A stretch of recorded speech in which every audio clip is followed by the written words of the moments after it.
बिस्मिल्लाहिर्रहमानिर्रहीम। मैं मोहम्मद सलमान और आप देख रहे हैं मेरा YouTube channel master coaching centre. आज की जो वीडियो है वो टाइटल से आपको पता चल गया, इस्लामियत की बुक के ऊपर है।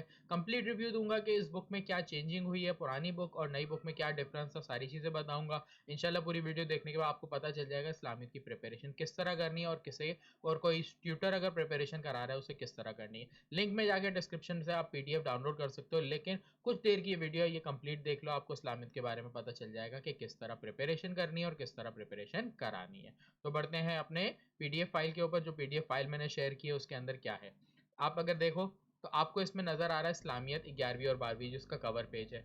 कवर पेज के बाद अगर मैं इंडेक्स के सबसे पहले पेज पे हूँ तो इंडेक्स में आपको कुरान मजीद का तारुफ, वही का मफहूम, इसकी सूरतें सारी दी हुई है और कुरान मजीद के तारुफ से रिलेटेड बहुत सारी चीज़ें इसके अंदर पैराग्राफ में बना के लिखी है और बहुत अच्छे से डिटेल दी है, वो आप यहाँ से पढ़ सकते हो। नोट्स की सूरत बात करें तो इससे आप बुक से भी नोट्स बना सकते हो और कुछ दिन में मैं इसके नोट्स बना के PDF में वीडियोज़ में डालता रहूँगा। तो मेरे पेज पे अगर आप न्यू हैं, मेरे चैनल पे न्यू है तो लाइक सब्सक्राइब ज़रूर करें। वीडियो अच्छी लगे तो दूसरों के साथ भी शेयर करें कि उनसे को भी ये सारी चीज़ें नॉलेज मिल जाए। वीडियो पूरी देखेंगे तो सारी चीज़ें आपको समझ आएगी।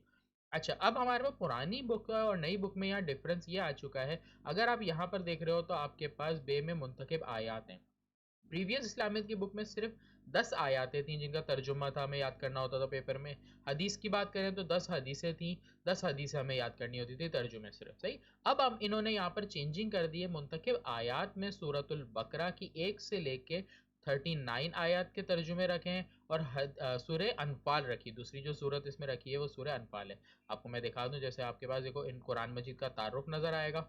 उसके बाद जैसे जैसे अगर हम आगे बढ़े तो वही का मफहूम, वही से रिलेटेड सारी चीज़ आ गई। और उसके बाद है जामे तरमीन। कुरान एक जामे इबादत है जिसका मतलब होता है। और इसके बाद आपके पास आयात वाला सेक्शन शुरू होता है जिसमें सूरतुल बकरा की 1 से लेके आपको जो टोटल आपके कोर्स में आयात हैं वो ली हुई है 1 से लेके 39। और सूरह अनफाल आपकी मुकम्मल, देखो यहाँ लिखा हुआ है सूरह बकरा जो है वो 1 से 39 आयत है और सूरह अनफाल पूरी मुकम्मल आपकी इस कोर्स के अंदर मौजूद है। तो आयत के तर्जुमे आपके पास बढ़ गए पिछले मुकाबले, जो पिछली इस्लामियत की बुक थी। तो एक चेंजिंग तो सबसे पहले ही आई। फिर सूरह बकरा की जितनी भी आयत हैं उनको आयत को अलग अलग तर्जुमा लिखा है और उसके बाद उनके तशरीह और मफ़हूम भी किया गया है। तो नॉलेज के लिए इस्लाम के अंदर, इस्लाम मुसलमान होने की हैसियत से आपको ये नॉलेज होनी चाहिए, तो आप इसको अच्छे से मुताला ज़रूर करें इस बुक का। फिर हम इसके बाद जब जाएँ तो ये पूरी आयत हैं, इनकी तर्जुमा तशरीह वगैरह सारी दी हुई हैं जिसको आपने पढ़ना है क्योंकि शॉर्ट क्वेश्चन आंसर्स में इसी से आएगा। अभी तक पेपर पैटर्न आया नहीं, ऑलमोस्ट पेपर पैटर्न पिछले जैसा ही होगा।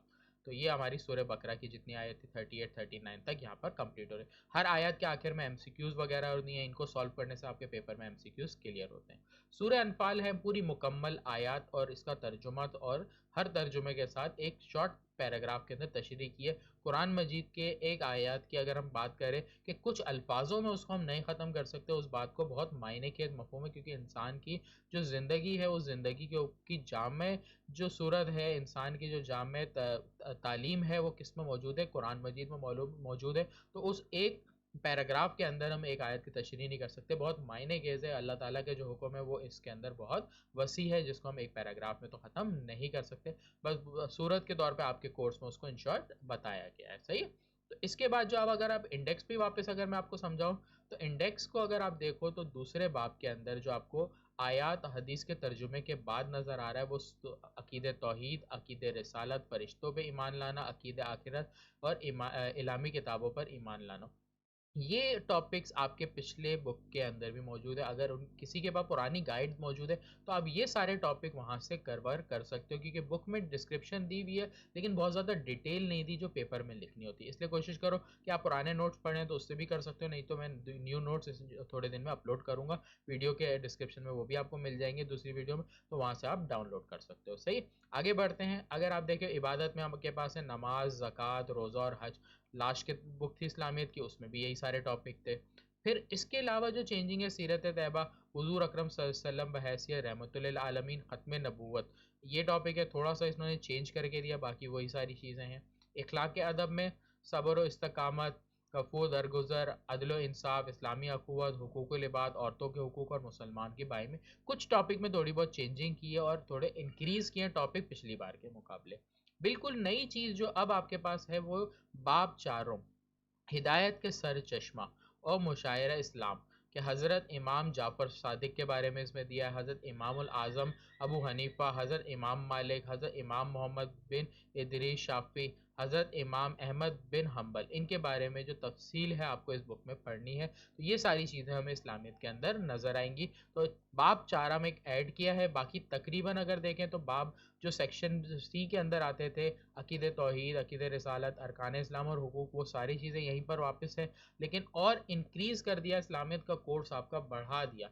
पेपर के मार्क्स वहीं रहेंगे लेकिन कोर्स को आपको इंक्रीज़ कर दिया। तो जिनके पास पुराने नोट्स हैं, ऐसा नहीं है कि वो नोट्स किसी काम के नहीं, थ्योरी है, वहाँ से आप लर्निंग कर सकते हो और एक्स्ट्रा जो चीज़ें होंगी उसके नोट्स मैं आपको प्रोवाइड करूँगा, तो वो वहाँ से आप कर सकते हो। तो कुल मिला के अगर बात करें तो इस्लामियत के अंदर कोर्स में इंक्रीज़ कर दिया है, कोर्स को बढ़ा दिया है, कम नहीं किया।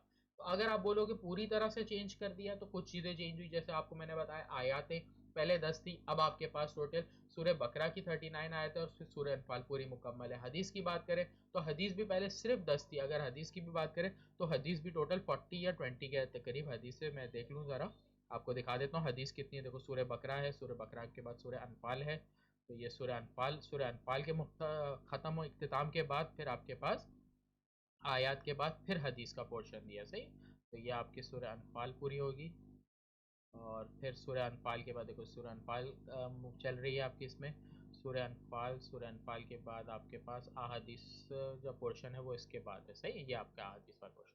अहादीस में अगर आ जाए तो ये अहादीस के स्टार्टिंग में दिया, अहादीस के बारे में पहले दिया हुआ है, फिर अहादीस जितनी भी आपके पास उसमें यहाँ पर दिया। हदीस हुज़ूर सल्लल्लाहु अलैहि वसल्लम की बहुत सारी है, तो यहाँ पर टोटल जो हदीस है वो आपके 1 से लेके 5 तक पहले दिए हैं, उसके बाद 6 से लेके 10 तक दिए और टोटल तकरीबन 20 हदीस है आपकी बुक में मौजूद है, 19 और ये 20, तो टोटल 20 अहादीस है जो आपके पास आपके कोर्स में मौजूद है, सही। आखिरी हदीस है ये वाली, जिसने खामोशी इख्तियार की वो कामयाब होगा। तो इसका मुराद मतलब ये है कि जहाँ जितनी ज़रूरत है आप उतना बोलो, जहाँ ज़रूरत नहीं है वहाँ नहीं बोलना चाहिए इंसान को।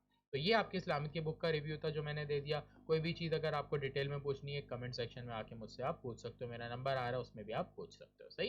तो इंशाल्लाह नेक्स्ट वीडियो में मिलते हैं, अपना ख्याल रखिएगा।